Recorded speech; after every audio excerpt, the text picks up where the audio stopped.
julle. En dit is lekker om hier so in Maart by mekaar te wees. En vandag se boodskap is, dis 'n basiese boodskap, maar dis 'n belangrike een. Ek dink meeste van julle gaan nie met iets niets noodwendig huis toe gaan nie, maar elke nou en dan moet hierdie boodskap gepreek word. En dit moet gepreek word vir verskillende redes, want ek dink ons sit in 'n wêreld waar hierdie misgekommunikeer word, selfs vanaf die kerk of van 'n kansel af. En selfs na my boodskap vandag, gaan huis toe, besin dit, bedink dit, hoor wat ek sê, spoeg miskien graad uit as iets misverstaan word. Maar die beginsel waaroor ek vanoggend gaan praat is baie belangrik, ewigheidsbelangrik. En om hierdie boodskap te misverstaan of die konsep hiervan een kant te gooi en nie genoeg aan te dink nie, is 'n fout. Laasweek se boodskap, nê, 'n gebrek aan kennis is baie gevaarlik, dit kan jou ewigheid kos. Om net met kinderkerk geloof deur die lewe te gaan, om net met 'n basiese geloofietjie te leef, is 'n baie gevaarlike manier om jou lewe te leef. Jy moet verstaan wat 'n gebrek aan insig en kennis aan jou kan doen, maar vandag sin is gebou op die hart van dit. Dis iets wat die Here met my gedeel het na Sondag se boodskap, en ek wil hê julle moet net daarin lê. En vir jouself die vraag vra, soos baie mense in julle wêreld, en dalk van julle wat hier sit, maar ek weet baie mense in my wêreld, sal vir my sê, ek glo in God. Ek glo in God. En my vraag is, wat beteken dit? Wat bedoel jy as jy sê jy glo in God?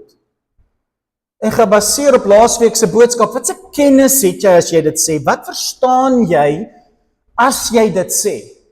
Want om net te sê jy glo in God, is nie wat baie mense dink dit is. Johannes 3 vers 16 is so 'n mooi versie, en die hele Bybel word so mooi in dit opgevat, né? Johannes 3 vers 16, sekerlik almal van julle ken hom. God het die mensdom so lief gehad, dat hy sy enigste seun gegee het. Sy hart, net daai liefde vir verloregaande mense. Net ons nie lief want ons is amazing nie, hy het die mens lief want ons wees om verlore te gaan. Ons het 'n gebrek aan kennis. Hy het ons so lief gehad, dat hy 'n plan gemaak het vir ons gebrokenheid en sy seun gegee het, sodat elkeen wat in hom glo, ek glo, sodat elkeen wat in hom glo, nie verlore gaan nie, maar die ewige lewe sal hê. En op die rug van hierdie versie sê almal, ja, ek glo. Ek glo. En my vraag aan jou is, wat glo jy? Wat glo jy? As jy dit nie vir my kan verbaliseer nie, as jy wat jy in jou hart glo met jou mond kan bely, as jy nie wat jy in jou hart glo met jou mond kan bely nie, dan het jy nog nie genoeg gaan sit en met kennis, insig, logika, gaan sit en gaan dink oor wat jy glo nie. Jy het net 'n versie gelees en nou glo jy. Dit is baie gevaarlik. Want daar is baie valsheid in ons wêreld, en ons hart is bedrieglik bo alle dinge, sê die Bybel. En so, ons moet mooi gaan die vraag gaan vra. En hoekom ons daai vraag moet vra, is want hierdie vers het in my hart ingespring, en ek kon in die hele week nie ontslaa raak van hierdie vers nie. En inteendeel, Michelle het 'n liedjie gekies, waarin hierdie vers half uitgekom het, en daai liedjie wat jy gesing het, waar selfs die vyand weet het, né? Wat sy sinnetjie, die vyand weet, hy is verslaan, né? Dis die vyand weet hy is verslaan, die doderyk weet. Hoor jy die vers in Jakobus 2, as dit kom by jy sê, ek glo in God. Hoor wat sê die broer van Jesus, die boetie van Jesus, toe hy tot bekering kom, en besef sy boetie is God. Hy sê, Jakobus 2 vers 19, glo jy dat God een is? Soveel mense in jou wêreld, en dalk jy, glo God is een. Ja, ek glo in God. Goed so, mooi vir jou. Ek is so bly jy glo in God. Maar die demone glo dieselfde as jy. Nou, daai is iets wat jou in jou maag slaan. Daai is iets wat Jesus se broer, en dis in die Bybel, God wil deur iemand belangriks wat deur die kerk baie hoog geag was, nee, die boetie van Jesus, die biologiese kind van Maria. Ek meen, hy was nie 'n niemand in die kerk se oë nie, en hy kry 'n boek in die Bybel, want mense het van hom geleer, hy was by die eerste kerkvergadering, hy het saam met Petrus gepraat toe Paulus en Barnabas daar opdaag. Ja, hierdie man was nie 'n niemand nie. En hy kyk na mense wat sê ons glo in God, en hy sê, dit so die demone ook. So wat? Mooi so. kry vir jou. Dis half, wat bedoel jy as jy sê jy glo in God? Want ek weet wat die demone dink as hulle dit sê. Maar ek weet nie wat jy dink as jy dit sê nie. Want ook die demone glo dit, maar ek weet hulle bewe. Ek is nie so seker jy bewe nie. Ek is nie so seker jy weet wat jy glo nie. Die demone weet wat hulle glo. Ja, hulle is baie bang, want hulle weet hulle tyd is min. Hulle werk hard, want hulle weet wat wag vir hulle, en hulle weet hoe min die tyd is. Die demone weet wat hulle glo. En hulle weet dat hulle glo waar is. En daarom gaan hulle jok soveel soos hulle kan. Want hulle weet wat vir hulle wag. So wat bedoel jy as jy sê, ek glo in God? Nou, daar's 3 dinge wat ek wil uitlig, daar's meer, hier's net 3, iets om aan te kou, jy kan daaroor gaan redeneer. Maar daar's 3, dink ek, hoofsaaklik groot probleme wanneer dit kom, wanneer ek mense hoor sê hulle glo in God, en in my hart voel ek net hierdie trek van die Heilige Gees, soos nee, druk dieper. Nee, moenie net hulle antwoord vat nie, moenie weggeloop nie, hulle doen nie. En dan sê ons mag nie mekaar oordeel nie. Nee, jy is doodreg, ons mag nie, maar ons moet vir die Heilige Gees luister. Ons moet luister na daai instink, daai ietsie binne in ons wat sê, nee, druk 'n bietjie dieper. Moenie net wegloop nie. Iets is fout. En ek voel dit partykeer baie as mense vir my sê hulle glo in God. En so die eerste krisis wat ek dink ons ervaar wanneer ons sê ons glo in God is hierdie ene. Glo jy die feite wat jou ouers jou vertel het oor die geskiedenis van die Bybel? So ek glo in God want ek glo Jesus was gebore. Ek glo jy kan in die grond gaan grou en sien daar was 'n man met die naam Jesus en hy was gebore en hy het gaan sterf op die kruis. Ek glo dit. Ek glo in die geskiedenis. Ek glo dit soos ek glo in Jan van Riebeeck. Ek glo dit. Ek glo Jan van Riebeeck het net, wat was die skip se naam? Kom aan. Okay. Dromedaris.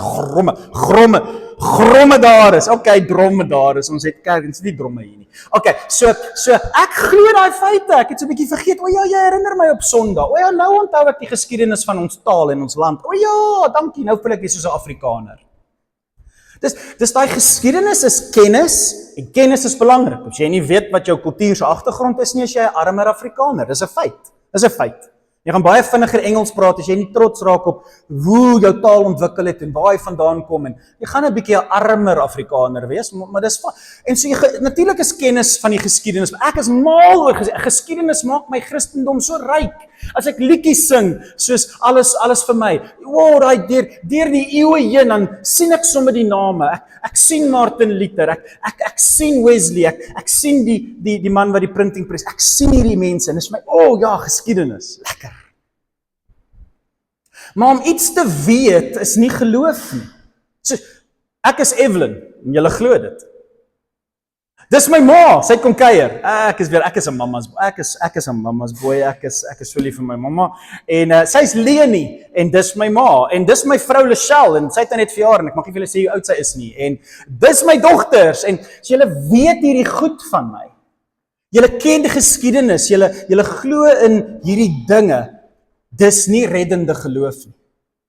Om te weet ek is Evelyn en dis my ma en dis my vrou en dis my dogters, maak ons nie vriende nie. Het ons al koffie gedrink, het ons al gekuier, was ons al in mekaar se huise. Daar's iets wat 'n reddende geloof in jou vorm. En dis nie geskiedenis nie. En ek dink baie mense dink as hulle net Kersfeeskerk toe gaan of glo in Paasfees of sê ek weet Jesus het vir my sondes gesterf, dan dis 'n baie gevaarlike ding om te dink dis 'n reddende geloof want jy ken 'n paar feite. Die maklikste ding op aarde is om hemel toe te gaan. Maar omdat jy weet wat my naam is, maak jou nie my vriend nie. Maar om my vriend te wees, is die maklikste ding op aarde, ek beloof jou. Ek beloof vir jou. As jy my vriend wil wees, gaan jy dit maklik vind. Wel, van julle stry. As iemand daar agter wat sê nie, jy bel nie, jy skryf nie, jy check hoe skud hulle koppe. Okay, maar bel my, ek is daar. Ek beloof jou ek's daar. As jy my bel is ek daag op. Ek hou van kuier. Maar dis nie moeilik, okay. My voorbeeld werk dalk nie vir almal nie. Okay, jammer. Dis maklik om my vriend te wees. Dis maklik om hemel toe te gaan. Maar dit vat meer as om te weet wat my naam is. Tweede krisis wat ek ervaar in die Christendom en in mense wat voel hulle verhouding met die Here is reg of hulle glo in God, is hierdie krisis van, ek glo in God, ek glo hy's 'n goeie God, en ek glo hy gaan goed oordeel, en ek is nie so 'n slegte mens nie. Daarom gaan ek hemel toe. OK? Jy glo feite. Jy glo, my naam is Evelyn, dis 'n feit. Mooi. Dit gaan jou nie red nie. Jy glo in die feite dat God bestaan? Mooi. Jy glo hy's goed? Mooi. Jy glo hy gaan goed oordeel? Mooi. Jy glo jy's 'n goeie mens? Dis waar. Dis waar. Julle wat hier sit is die room van ons samelewing. Jy is. Nie die leuns glo nie, julle is. Julle is die room van ons samelewing. Julle is wat goed is in ons land. Julle woeker, julle werk, julle gee om, julle gooi nie goed op die vloer neer nie, ek hoop so, ek ken meeste van julle. Julle vloek en skel en byt nie julle werkers uit nie. Julle is die room van ons land. Julle is goeie mense. Daarom gaan jy hemel toe.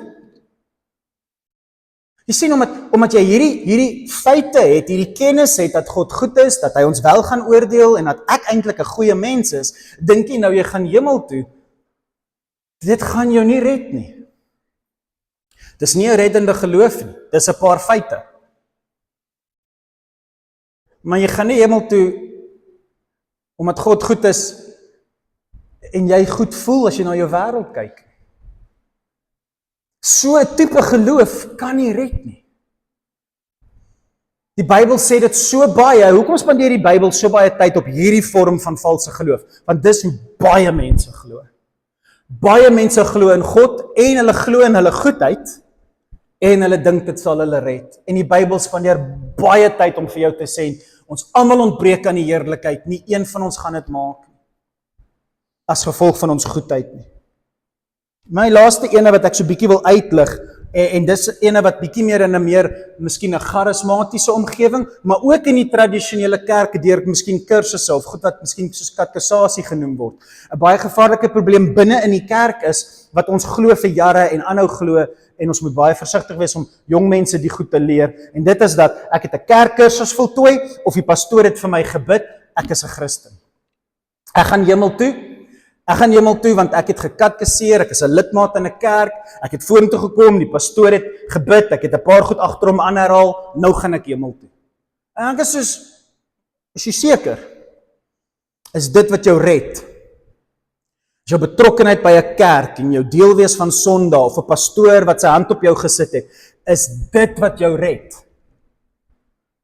Is jy seker? Is jy seker jy het 'n reddende geloof?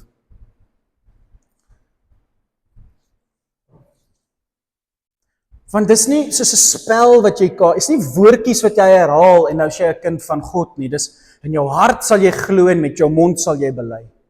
In jou hart sal jy glo en met jou mond sal jy bely. Nou vra ons vir mense om vorentoe te kom en ons bid vir hulle en hulle herhaal agter ons aan en dan is hulle gered. En my vraag is ons seker? Dis wat die Bybel sê.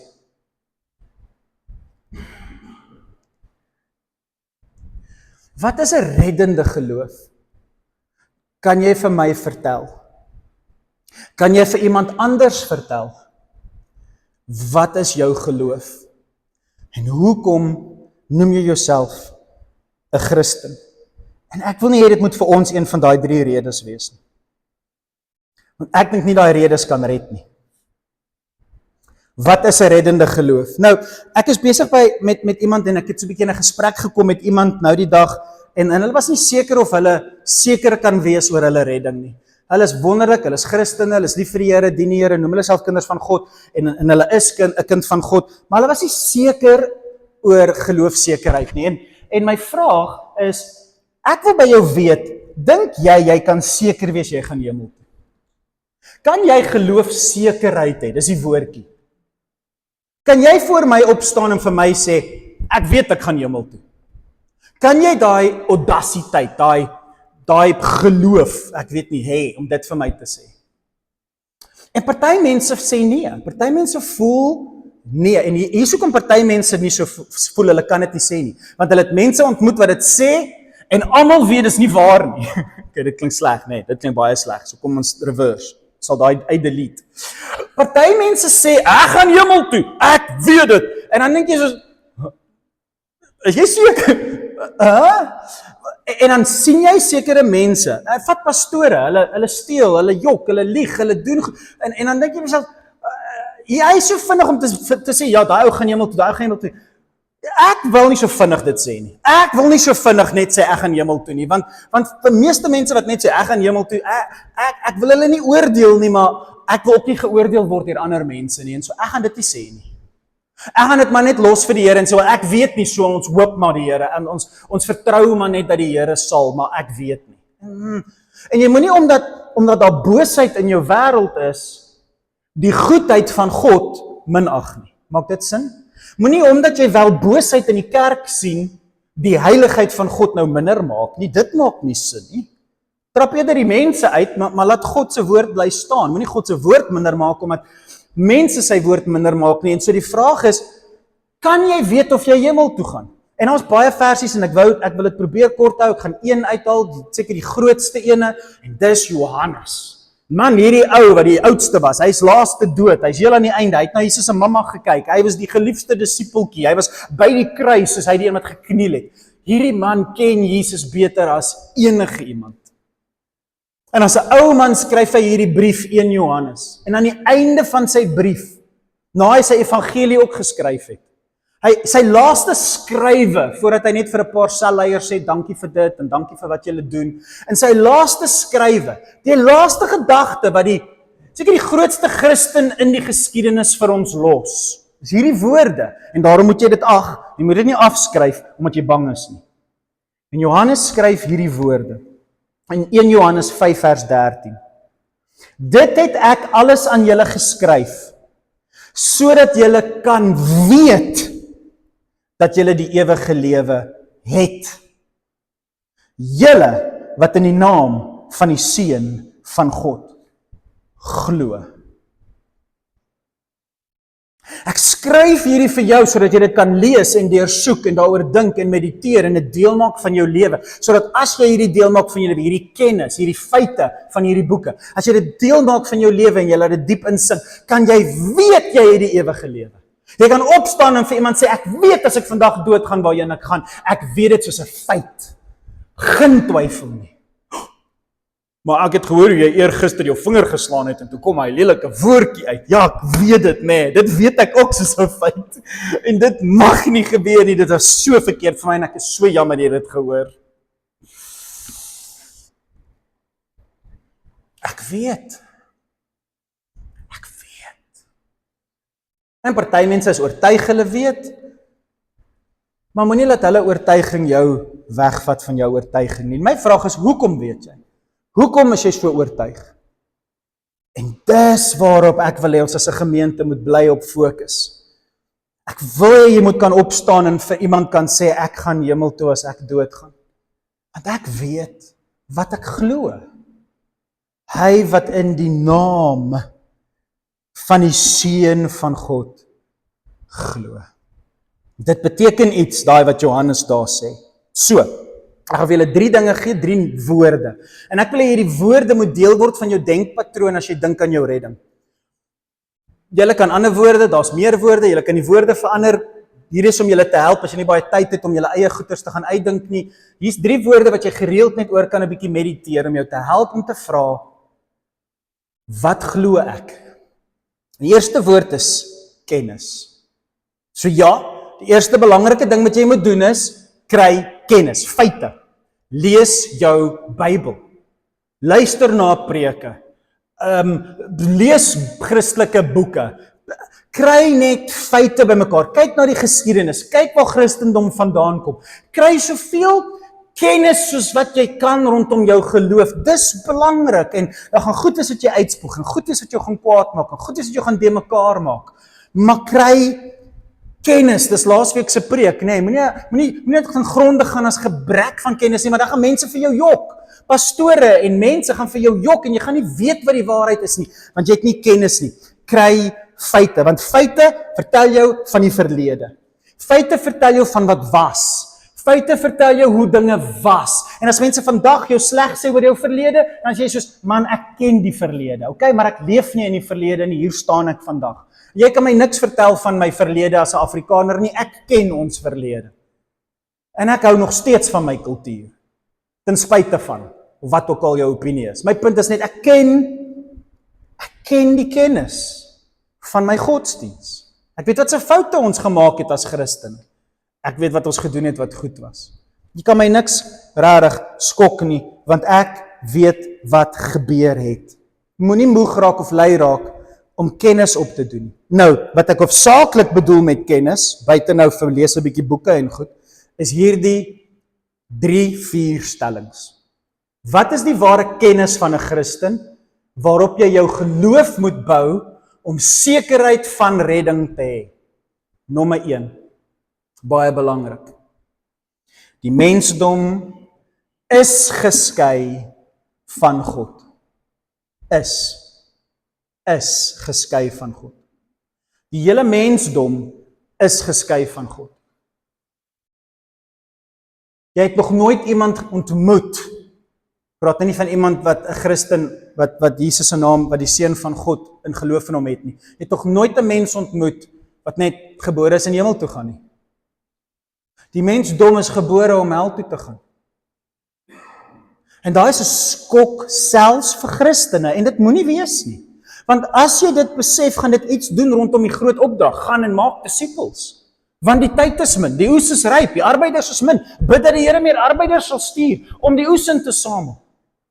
En julle samel 'n oes in wat julle nie eens geplant het nie. Maar kom, samel dit in, julle sal beloon word daarvoor. Soveel Bybelversies waar Jesus sê, hy doen iets, want mense gaan hel toe. En ek dink ons dink mense is goed. Ons sien goeie vriende wat nie Christen is nie. Hulle is sulke goeie mense. Hulle betaal vir ons etes en hulle doen goed vir ons. Hulle praat mooi. Soms is hulle beter mense aan die buitekant as jy.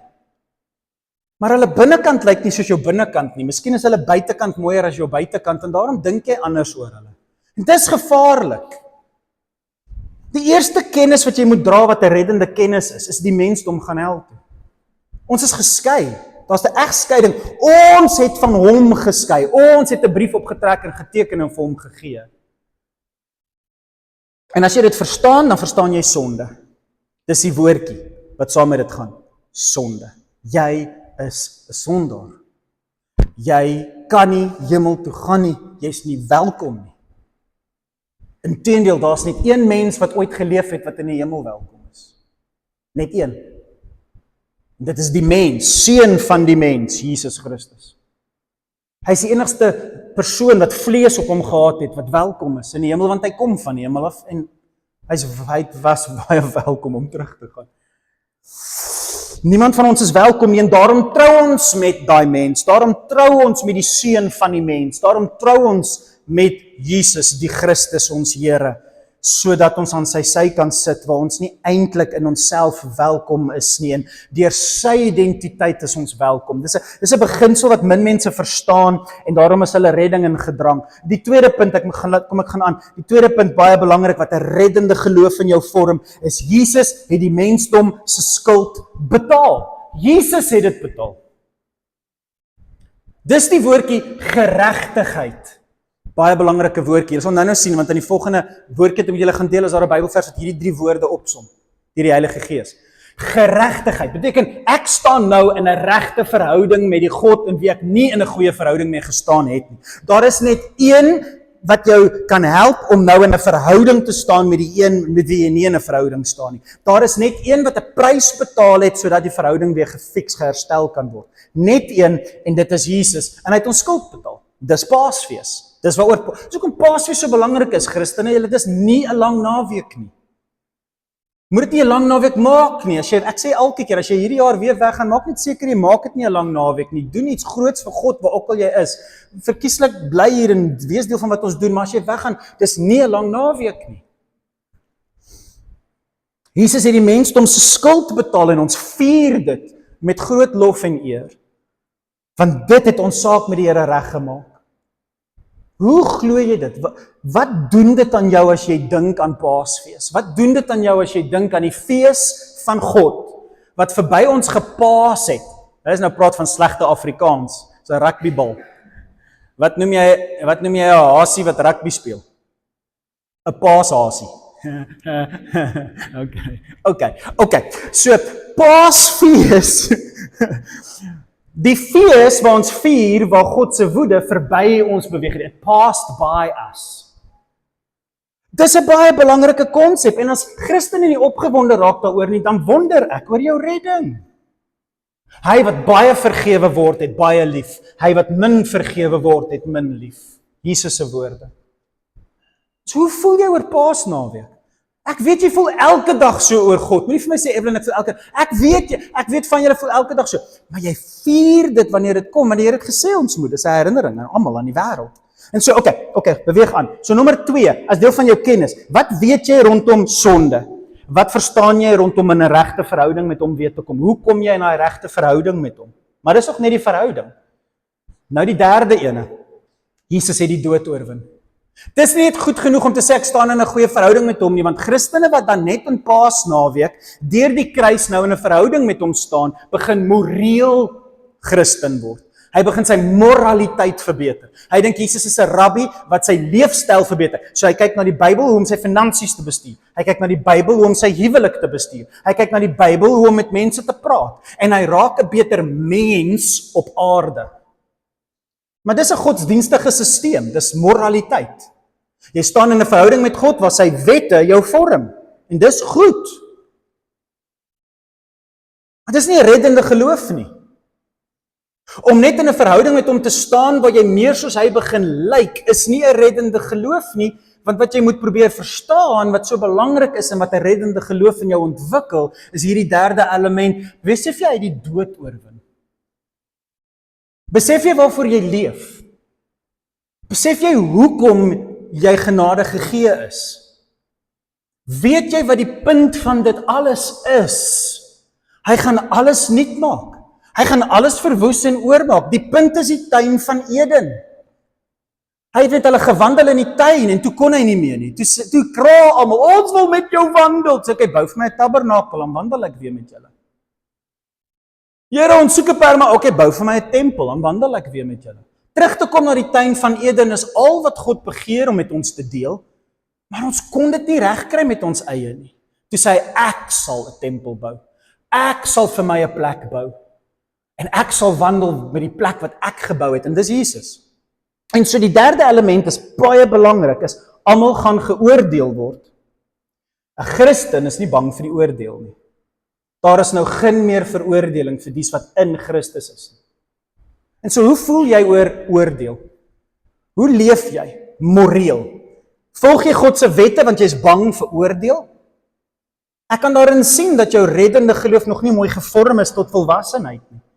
Doen jy wat die Bybel sê, want jy's bang, doen jy wat die Bybel sê, want daar's 'n vrees, het jou vrees beweeg na respek en respek na liefde toe. Hoekom doen jy wat jy doen? En so, ek kan sien as mense arrogant is, en jy kan sien wanneer mense bang is, en my vraag is, hoe voel jy oor die feit dat God die dood oorwin het? Hoe voel jy oor die hemel? Ek sê nou die dag vir iemand, almal wil hemel toe gaan, niemand wil dood gaan nie. Nou die dag, iemand is siek, ouer persoon, hy is siek, en almal is ons, julle gaan nie volgende Sondag terugkom as ek dit sê nie, nou gaan ek dit wragtig sê. Want dis baie verkeerd, ek sê nie julle moet dit sê nie, maar dis nou julle simpel pastoor. Maar iemand is oud en iemand is siek en ons moet bid dat hy gesond word. En my eerste vraag is, wil hy gesond word? Is julle seker hy wil gesond word? Maar is daarom lekker om hemel toe te gaan. Ons moet een of ander manier gaan. As jy 'n vol lewe geleef het en jy is sieklik in jou liggaam, wil jy regtig gesond word, of wil jy sê, Here, kom haal my, dis tyd, ek is moeg, soos Paulus gesê het, Here, ek het hard gestry, ek het 'n goeie lewe geleef, ek wil jou sien van aangesig tot aangesig, ek wil jou gesig sien. Ja, ek is lief vir almal hier om my, maar ons het die ewigheid saam, want ek het my werk gedoen, en almal wat ek lief het gehoor, en dis wat wou kies, het gekies, Here, ek is lief vir jou. Ons is so bang vir die dood. Ons sal so hinker na genesingsbedienings, want ons is so bang vir swaar kry. En tog, deur dit alles, is die dood oorwin. En so my vraag is, hoe leef jy daai geloof? Sien 'n mens dit? Sien die wêreld dit in jou houding? Of is jy so bang om dood te gaan? Is jy so bang vir die oordeel dat God jou gaan straf vir elke ding wat jy doen? Okay, so ek het baie tyd hieraan spandeer. Dis 'n belangrike ding om oor te fokus. Dis die derde woord. So sonde, geregtigheid, jou verhouding, hoe jy staan met hom en oordeel. 3 groot woorde. En dan die laaste woordjie. En ek gooi hom net daarin want dit is belangrik as jy kyk na Jehova getuies, byvoorbeeld wat op ons straathoeke in ons dorp staan en hoe party Christene leef. Jesus is God, julle. Ek gaan nie tyd hier op spandeer nie. Ek dink ek nie nodig hierso by ons nie. Maar Jesus is God. Hy's nie die eerste gebore van die hele skepping nie. Hy's nie die oudste mens nie. Hy's nie die eerste. Hy's God. En moet ook nie dat jou 3-eenheid teologie jou de mekaar maak nie. God is een. Jesus is God. Gaan lees 1 Johannes, gaan lees 1 Kolossense, gaan lees en verstaan net, Jesus is nie hierdie sekondêre iets nie. Verstaan wie Jesus is, wanneer hy praat, het die gesag wat hy dra, is die gesag van Genesis 1 vers 1. En so, onthou dit net, jy is besig om te praat oor Jesus, en Jesus is God. Ek het geloof in God, wel hoe voel jy oor Jesus? Want wanneer Jesus praat, is dit God wat praat. Okay, maar ek wil nie daarop tyd spandeer nie. Okay, so daai 3 hooffokusse is wat jy moet, hoe verstaan jy sonde, geregtigheid en oordeel? As jy die Bybel lees, help die Bybel jou bietjie om dit te verstaan. Tweede woord baie vinnig is oortuiging. So in my hart glo ek hierdie 3 dinge. Ek glo in Kersfees, ek glo hy het gekom, ek glo hy het vir my gesterf, ek glo hy het my verhouding herstel en ek glo ek gaan hemel toe. Maar hoe oortuig is jy op wat jy glo? So die tweede woord is oortuiging. Met my hart glo ek, maar nou met my mond gaan ek bely. Hoe oortuig is jy? Of twyfel jy so baie? Want sê die werk van die Heilige Gees in jou lewe is oortuiging.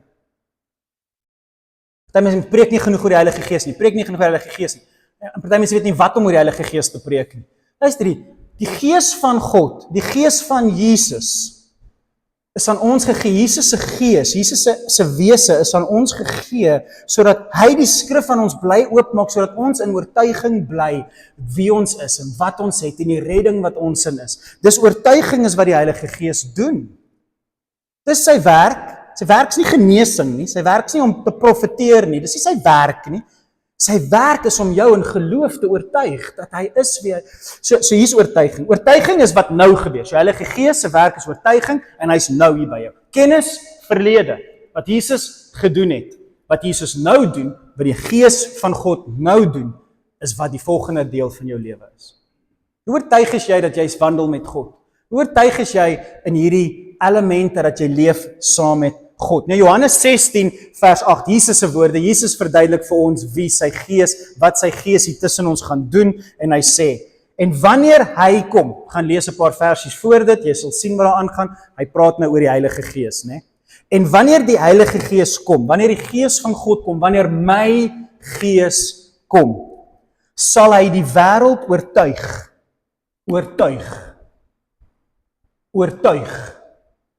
Evelyn, ek weet nie of ek gevul is met die Heilige Gees nie.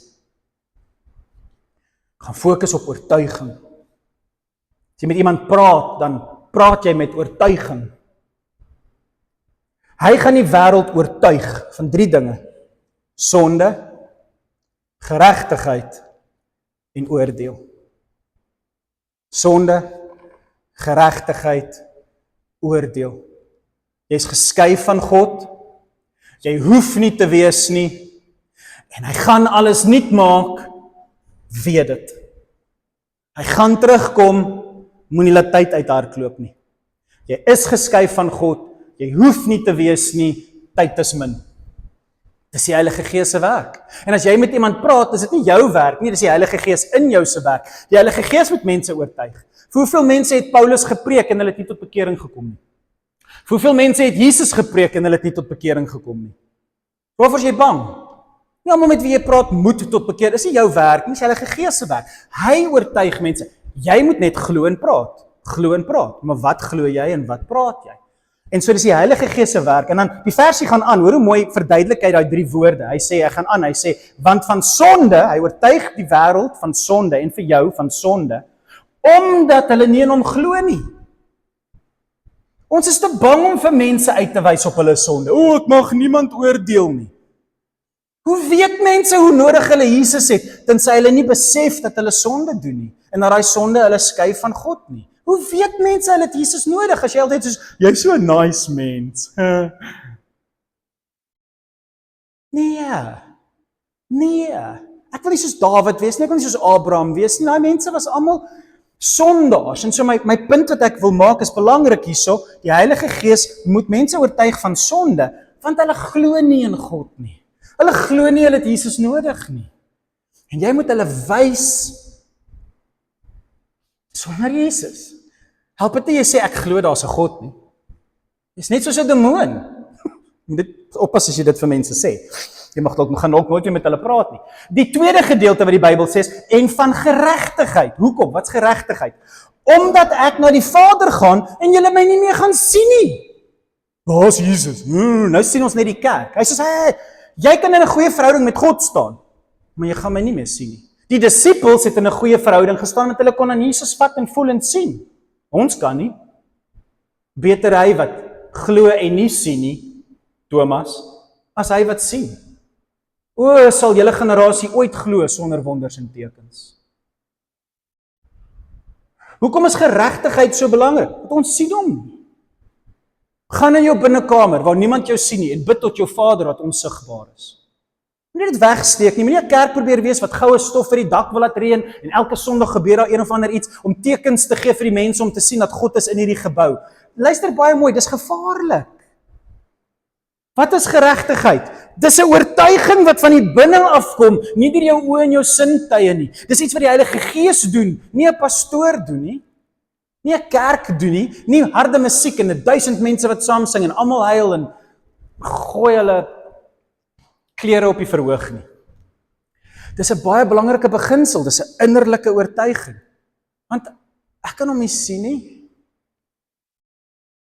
En so die Heilige Gees se werk gaan wees om hierdie oortuiging dat jy in 'n verhouding met God is. Al voel jy hom nie elke dag nie. Dis soos 'n goeie huwelik, nê. Ek weet my vrou is lief vir my.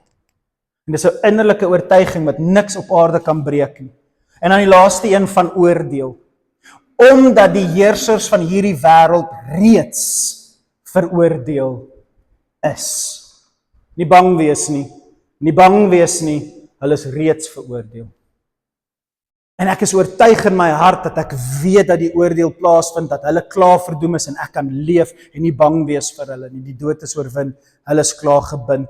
Dis 'n oortuiging hier binne in jou dat God gaan doen wat hy gesê het hy sal doen. Okay, die derde ene is 'n baie belangrike een. So okay, so jy kennis, jy lees jou Bybel, jy dink aan Christelike dinge. Jy is oortuig maar hier aan die binnekant, nee, nie met jou kopkennis alleen nie. Jy is oortuig hier aan die binnekant. Daarom kan jy met min kennis met mense praat, want hier's 'n binnerlike Heilige Gees oortuiging wat hier binne in jou opspring. En die derde ene is vertroue. Kennis, oortuiging, vertroue. Vertroue is jou toekoms. Dis jou huwelik, dis jou verhouding met God. My vraag is, hoe leef jy vorentoe? Ek weet wat was, ek weet wat God besig is om in my wêreld te doen, waarheen is ek op pad? Dis vertroue. En so wanneer dit kom met 'n reddende geloof, wat ek ook in jou wil sien, is vertroue. Ek wil sien jy vertrou God met jou lewe, met alles wat jy besig is om te doen, dat daar nie altyd, dat ek weet storms kom en ek weet ons is bang en ek weet ons twyfel, maar as daar bomme ergens val in die wêreld, hoekom is ons almal so paniekbevange? Luister mooi, ek wil sien jy's okay. Ek wil sien, daai 2 weke terug se preek, nê, as die hemel skud, staan op en kyk op. Ek wil dit sien in 'n Christen. Die wêreld moet dit sien in 'n Christen. My toekoms is vas. Waarvoor is ek bang? Die dood? Of swaar kry? Het jy al gelees hoe swaar kry Christene in die Bybel? Ek wil nie swaar kry nie. En op hierdie oomblik wil ek nie dood gaan nie, maar ek's in sy hand. Ek vertrou hom. Laat sy wil geskied. Deo volente. Wonderlik. Latyns, Deo volente. Laat hy doen wat hy wil. En so vertroue moet gesien word want dit is 'n reddende geloof. Dis iets wat hier binne in jou uitborrel en dis iets wat die wêreld nie ken nie. Christene moet dit ken. 'n Sigbare verhouding met hom. Johannes 1 vers 12 sê, aan almal wat hom aanvaar het, dis kennis. Jy lees, jy besef dit, jy sien dit, daar's feite, jy neem dit aan. Die wat in sy naam glo, dis oortuiging. Ek is oortuig dat hy is wie hy, dis sy naam wat dit vir my kan doen. Hy het hulle die reg gegee om kinders van God te word. En kinders van God gaan nie hel toe nie. So ek het 'n vertroue. Ek leef anders. Ek weet hy het my lief en die hemel is myne, want ek weet wat hy vir my gedoen het. En jy vertrou dit net, en jy leef in daai vertroue. Dis so my vers. Johannes 11 vers 25 sê hierdie woorde. Ek is die opstanding en die lewe. Wie in my glo, sal leef, al het hy ook gesterf. En elkeen wat leef en in my glo, sal tot in ewigheid nooit sterf nie. Glo jy dit? Jesus se woorde. Hy kyk na hierdie vrou Martha en hy sê vir haar, glo jy dit? Glo jy dit? 'n Reddende geloof. Sy het ook, nee, ons glo in die opstanding, ons glo eendag Jesus. Soos nee, daai geloof red nie. Nee Martha, jy verstaan nie wat ek sê nie. Net soos die vrou by die put en Nikodemus, hulle het nie verstaan, die disippels het nie verstaan nie. Hulle het nie reddende geloof gehad totdat hulle nie Jesus gesien opstaan het nie. Hoor mooi, hy sê, vrou, glo jy dit? Dat al sterf jy sal leef. Glo jy dit? Ek glo in God. Wat glo jy? Wys my jou geloof. Vertel my van jou geloof. Want waar die hart van vol is, loop die mond van oor. En so daarom eindig ek af. 3 woorde, né? 3 baie belangrike woorde. Bekennis sê, is baie belangrik om oortuig te wees, en is belangrik om daai vertroue te leef. Ek voel daai is 'n reddende geloof. En om af te eindig, wil ek afeindig met 'n storie. En ek dink dis in hierdie storie voel ek is waar die gevaar lê. So hoor my net mooi. Ek dink vir al as jy al lank 'n Christen is, ek dink die gevaar van redding soms, ons arrogansie soms lê in hierdie storie. So probeer 'n bietjie die storie hoor meer as enigiets. Ek is op universiteit, daar by RAI, Teologiese Universiteit, en daar's 'n professor, Ou Testament professor Maree. En hy kom na ons toe tweede semester, en hy sê vir ons, in my vak, ek het, by the way, net soos julle die historiese agtergrond ken, ek het Ou Testament gedryf, ek moes hom weer doen. So net sodat julle die storie ken, dat julle wonder, waar is ek in hierdie storie? Okay. Hy kom na ons toe en hy sê, in my vak gaan julle net 3 take hê. Eerste taak moet inwees op hierdie datum, Augustus, die laaste week in Augustus. Die volgende moet inwees in September, en die ander moet inwees begin November. Hy gee vir ons 3 datums, en hy gee vir ons waaroor die take is, en hy sê hierdie take moet op hierdie spesifieke datums in my klas ingehandig word. As jy nie die taak inhandig nie, gee ek jou 'n dryp. Hy sê dit net, want wat worry hy? So as ek nie my taak daai dag het nie, dryp jy. Almal, ja, lekker, wat ook al is, ja, eerste jaar, woe! En die eerste datum kom, en hy kom in sy klas in, daar was omtrent 300 kinders in die klas, ons is baie studente die eerste jaar, ons het klaargemaak met iets soos 25, en begin met omtrent 300, daai jare. In elk geval, ons is 'n groot klas, ons is seker nie 300 nie, seker 200, maar ons is 'n hele groep mense, 300 mense. En hy staan daarvoor, hy sê, okay, vandag al wat ek wil sien is julle take, dan kan julle maar vroeg gaan, as jy taak ingegee het, kan jy gaan. En jy sien hoe dit is almal voor die tyd, ek meen voor die tyd is almal so bang. 50 kinders het nie hulle take gehad daai dag nie. 50 kinders het nie hulle take ingehandig nie. En die professor kyk soos hy dit afmerk, ons almal sit voor ons verdaag en hy sê, julle het 50 het nie hulle take ingegee nie, dis 'n dryp. En die een ou staan op en hy sê, meneer Maree, professor, ek is so jammer. Asseblief gee my net 'n bietjie uitstel. Dit en dit en dit en dit en dit het gebeur. En hy sê, Jan, hoekom is jou taakie in nie? Men asseblief dit en dit en dit en dit en dit het gebeur. Jy kan nog nooit pastore so gesien jok in jou lewe tydens kweekskool waar hulle moet leer om die waarheid te praat nie. En 50 van hy het nie laat al 50 praat nie, maar eventueel na 'n paar gepraat het en gesoebat het vir vergifnis. Kyk hy so en hy sê luister hier. Julle 50, ek gee julle 3 dae. Julle het hierdie naweek en alles en julle bring dit vir my volgende week terug. ek gee julle 3 dae. En almal is soos, ja, dankie. Paar van ons is soos, ek wens ek kon ekstra 3 dae kry. Weet jy hoe ek gejaag om alles gisterand te doen? Okay, so van ons is kwaad, maar daai 50 is baie bly. Daai 50, julle verstaan nie, is so verras dat hierdie meneer vir hulle uitstel gegee het en hulle is verras oor die genade wat hulle beleef. 50 van hulle voel genade en hulle bring hulle take in. Daai volgende week. Die volgende datum kom vir die take. Professor Maree stap in sy klas en hy sê vandag al wat ek doen is by julle take inneem en hy kom maar voor in die klas en julle hoor my nie, die getalle is verkeerd. Ek het mos nou nie getel nie, maar hoor mooi. Omtrent 100 uit 300 bring nie hulle take nie. Meer as laas keer het nie hulle take daar nie. En hy gaan so af, hy sê, wat gaan aan? Hoekom het julle nie julle take gebring nie? Waar's jou taak? Ag, ons is so jammer meneer. Waar's jou taak? Ag, ons is so jammer meneer. Waar's jou taak? Ag, ons is so jammer meneer. En hy kyk so vir hulle sê, julle dis onaanvaar en hy raas met almal. Nou raas hy met almal, né? Almal word nou meer geraas. Julle wil pastore word. Julle wil dit, julle wil dat. Waar julle is lui, julle moet swak, hè? En hy raas met ons almal en hy sê, volgende week, julle 3 dae, bring hy taak of julle fail. Al 100 bring hulle take in. En die laaste taak kom. En hy stap in die klas en hy sê, vandag neem ek julle take in. Julle ek jok nie vir julle nie, meer as die helfte van die klas bring nie hulle take nie. 200 uit 300. Meer as die helfte van die klas het nie hulle take daar nie. Dis moeilike goed daar, jy het elke sekond nodig, né? Meer as die helfte van die klas se take is nie daar nie. Hy sê, waar is julle take? Waar is julle take? En hy kyk so op die lys. Hy sê net, fail.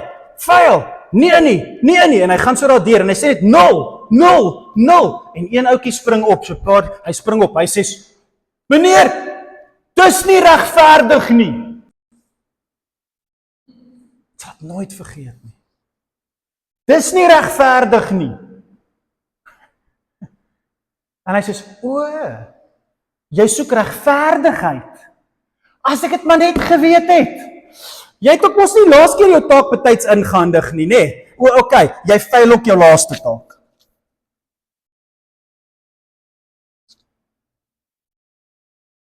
En jy sien hoe hy, nee meneer, jy kan nie dit doen nie. En hy kyk so sê, soek enige ander van julle regverdigheid. Julle wat nie julle taak ingeet nie, soek julle ook regverdigheid. Nee meneer, almal is net doodstil. Niemand het 'n woord gesê nie. Almal het net stil gebly. En baie van ons het daai jaar gedop. Sorry ma, nou hoor jy die waarheid.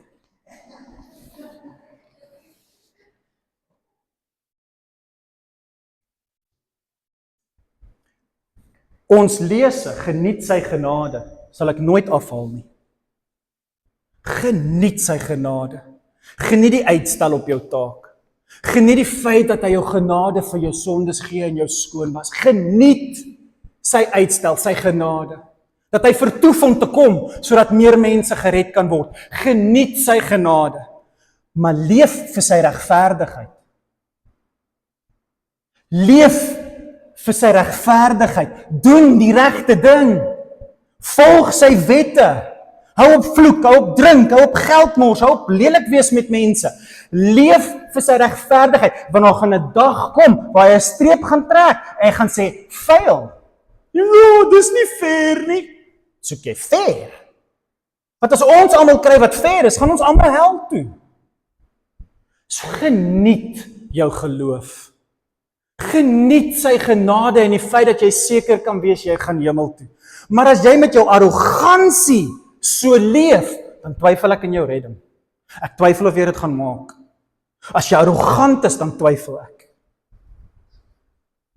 Want jy moet leef vir sy geregtigheid, want jy is 'n Christen, jy is soos Christus, jy wil lyk soos Christus, en ek vra jou, leef vir sy geregtigheid.